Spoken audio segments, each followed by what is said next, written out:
Hello 10th class students, आज हम करेंगे एक्सरसाइज 3.2 का sum. A fraction becomes 9/11 if 2 is added to both numerator and denominator. If 3 is added to both numerator and denominator it becomes 5/6।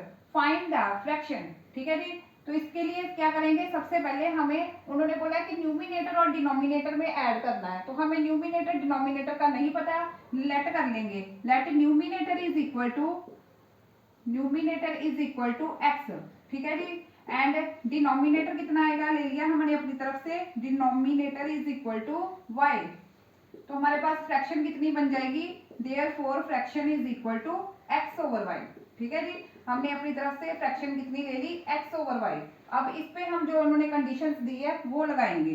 अब according to question, देखो पहली condition क्या दी है कि if 2 is added to both numerator and denominator. Numerator में भी अगर 2 ऐड कर दो, डिनोमिनेटर में भी 2 ऐड कर दो, तो फ्रैक्शन किसके इक्वल आ जाती है, इट बिकम्स 9/11। ठीक है जी। ये होगी हमारी फर्स्ट कंडीशन। हम न्यूमिनेटर में भी 2 ऐड करो, डिनोमिनेटर में भी 2 ऐड करो, तो फ्रैक्शन इक्वल टू 9/11। अब इसको सॉल्व करके हम लीनियर इक्वेशंस बना लेंगे।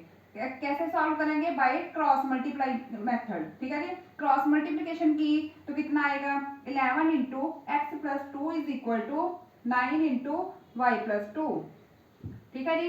11 को x के साथ की 11x। ठीक है जी। 11 को 2 के साथ की 22। सिमिलरली 9 को y के साथ 9y, 9 को 2 के साथ 18। x वाली टर्म्स एक साइड पे लिख लो, x और y वाली, और कांस्टेंट टर्म्स एक साइड पे लिख लेते हैं। ठीक है जी। तो कितनी आ गई, 11x minus 9y is equal to -4। इसको मार्क कर दो नंबर 1। अब हम करेंगे सेकंड। देखो सेकंड जो उन्होंने कंडीशन दी है वो लगाएंगे। If 3 is added to both numerator and denominator it becomes 5/6। अब हम न्यूमिनेटर और डिनोमिनेटर में अगर 3 ऐड कर देंगे तो इक्वेशन किसके इक्वल आ जाती है, 5/6। ठीक है जी। इसको भी ऐसे ही क्रॉस मल्टीप्लाई करके सॉल्व करेंगे। कितना बन गया, 6 into x plus 3 equal to y into y plus 3। ठीक है जी।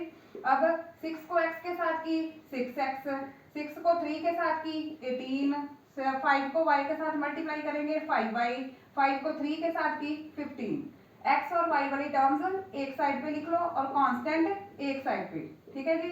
तो सॉल्व किया, कितना बन गया, 6x minus 5y is equal to -3। इसको मार्क करो नंबर 2। अब हमारे पास दो इक्वेशंस आ गई हैं। इन दोनों को सॉल्व करने के लिए हमारे पास 2 मेथड्स हैं, substitution method and elimination method. दोनों में से अपनी चॉइस का कोई भी मेथड हम लगा के एक्स और वाई की वैल्यू फाइंड करेंगे। मैं यहाँ पे अप्लाई कर रही हूँ सब्स्टिट्यूशन मेथड। ठीक है। सब्स्टिट्यूशन मेथड के अकॉर्डिंग हम क्या करेंगे कि फर्स्ट जो इक्वेशन है ना, उसमें से एक वेरिएबल की वैल्यू फाइंड कर लेंगे। तो मैं कर रही हूँ एक्स की वैल्यू फाइंड। ठीक है जी। Bye substitution method. आप कोई भी मेथड लगा लो, चाहे एलिमिनेशन से फाइंड कर लो, बाय सब्स्टिट्यूशन मेथड।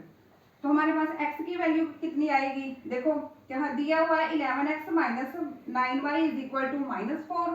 तो देखो ये प्लस का माइनस का 9y है, उधर जाके प्लस का होएगा, -4 प्लस 9y।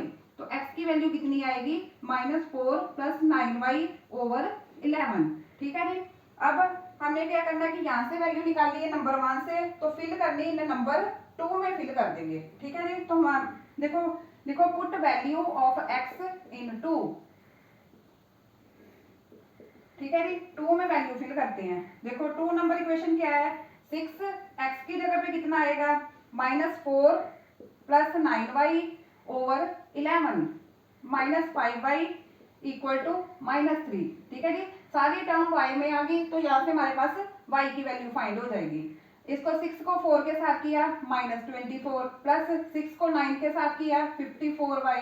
ठीक है जी। Over 11 minus 5y equal to -3। ठीक है जी। अब नीचे यहाँ पे इसको 1 ले लो, हमने एलसीएम ले लिया 11 और 1 का 11। ऊपर वाली ये वाली टर्म सेम रहेगी। यहाँ पे कितना बन गया, 11 5 55 इक्वल टू -3 -24। 54y में से 55 गए तो कितने हो गए, -y। ठीक है जी। यहाँ पे आएगा -y ओवर 11 -3।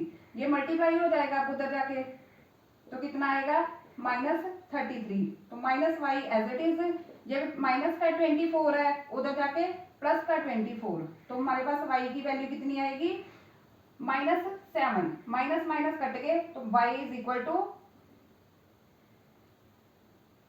9 आएगी, -9, y इक्वल टू 9। जो हमारे पास y की वैल्यू आई है 9, वो हमने यहाँ पे फिल करके x की वैल्यू फाइंड करनी। देयरफॉर x कितना आएगा -4 + 9 × 9 ओवर 11, तो कितनी आ गई -9 + 81 ओवर 4, तो कितनी बन गई 81 में से 4 गए तो कितने हो गए 77 ओवर 4 11, ठीक है जी। तो कितना हो गया 11 के टेबल में 77 कहाँ पे आता है 7 पे, तो हमारे पास कितनी आ गई x इज इक्वल टू 7, ठीक है जी। तो हमें फाइंड क्या करना था fraction, therefore fraction is equal to x over y था, तो x की वैल्यू कितनी है 7, y की वैल्यू 9, तो फ्रैक्शन कितनी बन गई 7/9।